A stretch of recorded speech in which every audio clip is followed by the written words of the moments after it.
हम लोग विस्तार से अगले वीडियो में पढ़ेंगे।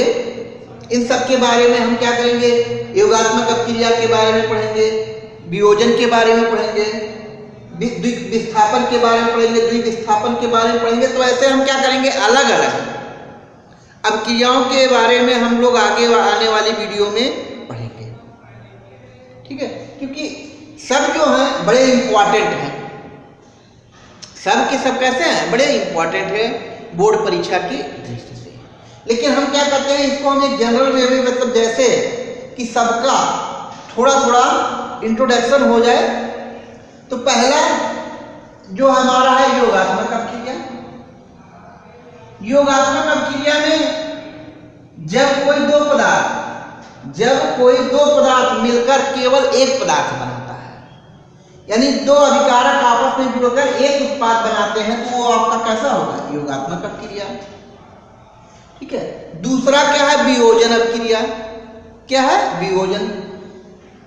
वियोजन अपक्रिया को इंग्लिश में कहते हैं कंपोजिशन रिएक्शन। ठीक है, और ये जो हो जाएगा ये आपका एडिशन रिएक्शन। तो इसमें जो होता है वियोजन अपक्रिया में, ये बिल्कुल योगात्मक अपक्रिया का उल्टा होता है। ये कैसा होता है, योगात्मक अपक्रिया का उल्टा होता है। इसमें क्या होता है, एक पदार्थ टूटकर दो या दो से अधिक पदार्थ बनाते हैं, यानी बिल्कुल क्या होगा, योगात्मक का उल्टा होगा। योगात्मक में क्या था, दो पदार्थ मिलकर एक पदार्थ बनाते थे, और इसमें एक पदार्थ टूटकर दो पदार्थ बनाते हैं। क्या, अब अगर हम बात करते हैं कि वियोजन मीन्स क्या होता है, टूटना। वियोजन मीन्स क्या होता है, टूटना। तो ये जो हमारा अभिकारक ए है, ये बी और सी में टूट रहा है। तो जब भी ये टूटता है तो ठीक है, इसके वियोजन को हमेशा ऊष्मा चाहिए।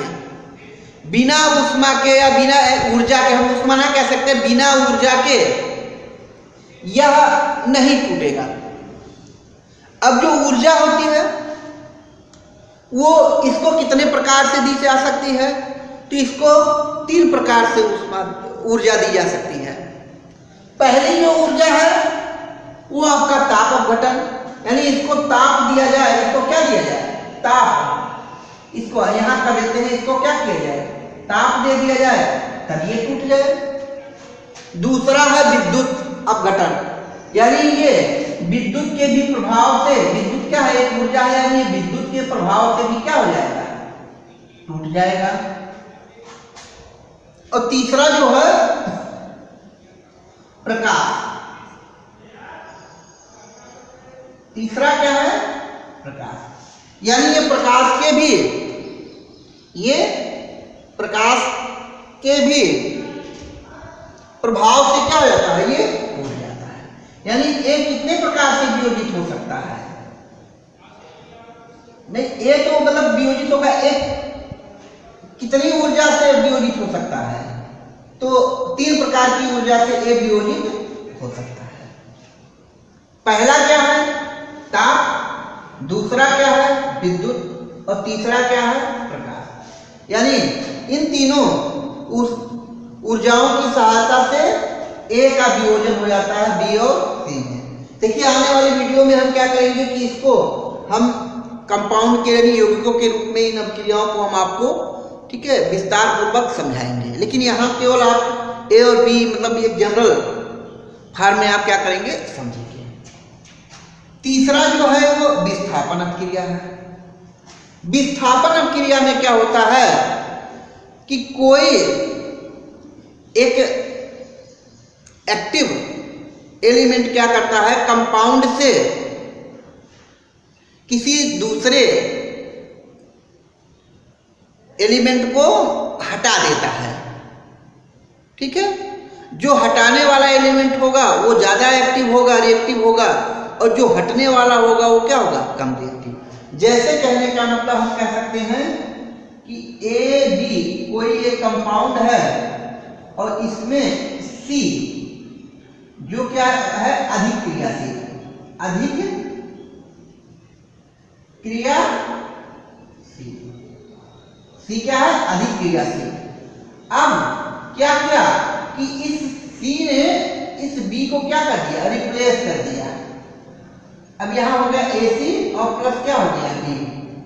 मतलब कि हम ये कह सकते हैं कि ये कोई एलिमेंट है जो कि क्या है? अधिक क्रियाशील है। इसने क्या किया?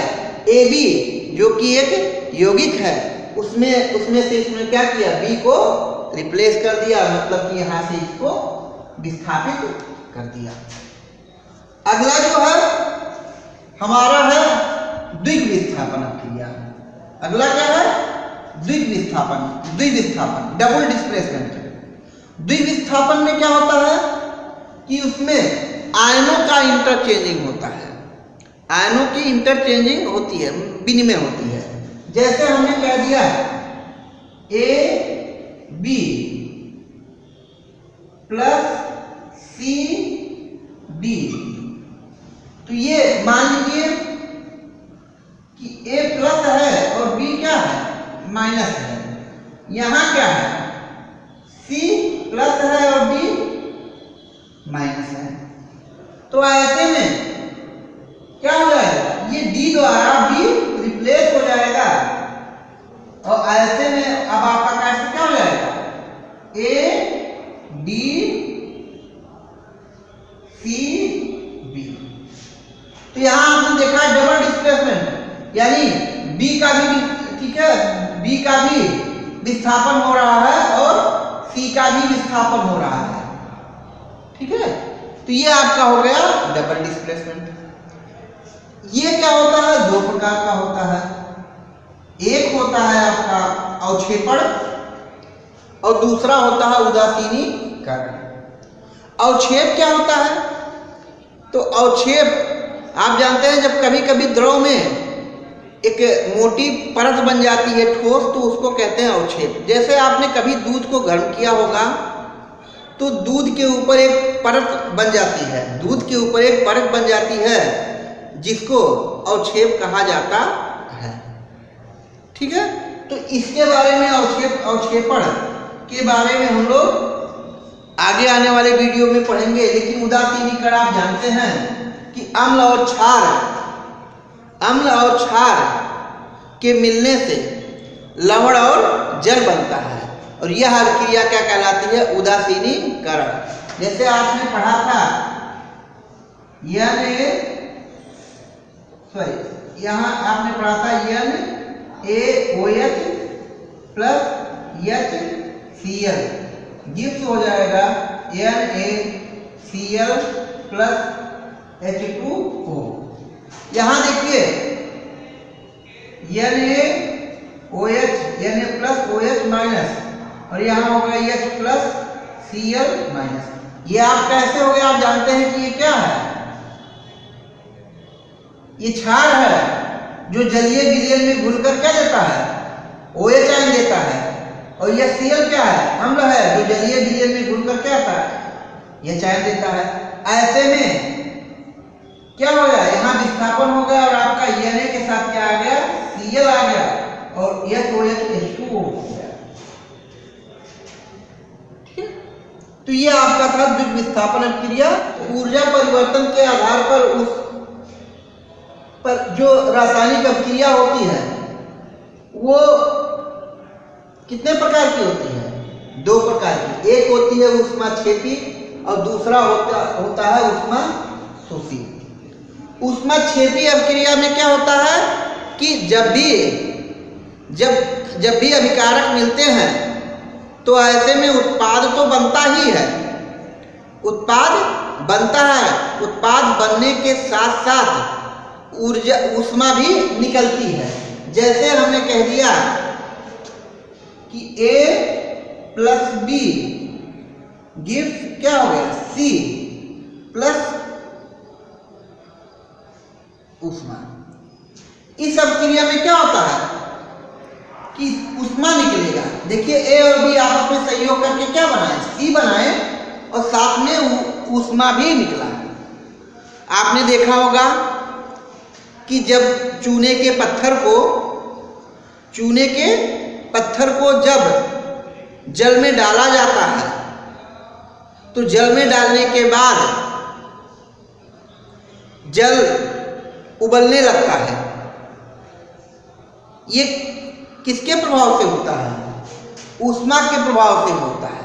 इसका मतलब कि चूने के पत्थर को जब जल में डालेंगे तो जब चूने का पत्थर जल से अपक्रिया करेगा तो अपक्रिया करने के बाद क्या होगा? ऊष्मा भी निकलेगा। तो ऐसी अपक्रियाएं क्या होती हैं? ऊष्मा क्षेपी अपक्रिया। या फिर आपने देखा होगा कि जब हम भोजन करते हैं तो भोजन करने के बाद, ठीक है, हम तरोताजा महसूस करते हैं। जब तक हम भोजन नहीं किए रहते हैं तब तक हम क्या होते हैं? हम थके थके लगते हैं। लेकिन जैसे ही हम भोजन कर लेते हैं तो हम क्या तरोताजा महसूस करने लगते हैं। तरोताजा होने से क्या अर्थ है? कि हमको भोजन से ऊर्जा मिलती है। हमको भोजन से ऊर्जा मिलती है। इसका मतलब हमने भोजन खाया, भोजन खाने का, ठीक है, खाने के बाद हमको ऊर्जा की प्राप्ति हुई। इसका मतलब कि भोजन का भी, ठीक है, भोजन करना भी क्या है? एक ऊष्मा क्षेपी अपक्रिया है। दूसरा जो है आपका ऊष्मा शोषी अपक्रिया। यह अपक्रिया जब भी होती है तो उसमें आपको अलग से ऊर्जा देने की आवश्यकता होती है। यानी यह अपक्रिया तभी होगी जब उसको ऊर्जा दिया जाएगा। अब बहुत सारे अपक्रियाओं में आपने ऐसा पढ़ा होगा कि गर्म करने पर, तो जब भी दो पदार्थ आपस में सहयोग करेंगे, आपस में अपक्रिया करेंगे, तो अपक्रिया होने के लिए, मतलब उत्पाद बनने के लिए उनको ऊर्जा की आवश्यकता होती है। ठीक है, आपको पता होगा कि वियोजन जो अपक्रिया, वो कैसी अपक्रिया है? वो आपकी एक ऊष्मा शोषी अपक्रिया है। यानी वियोजन तभी होगा जब उसको ऊष्मा दी जाएगी। और हमने आपको बताया ही है कि जो ऊर्जा कैसे दी जाएगी, वो 3 प्रकार से दी जा सकती है। पहला ताप के रूप में, दूसरा विद्युत के रूप में और तीसरा प्रकाश के रूप में।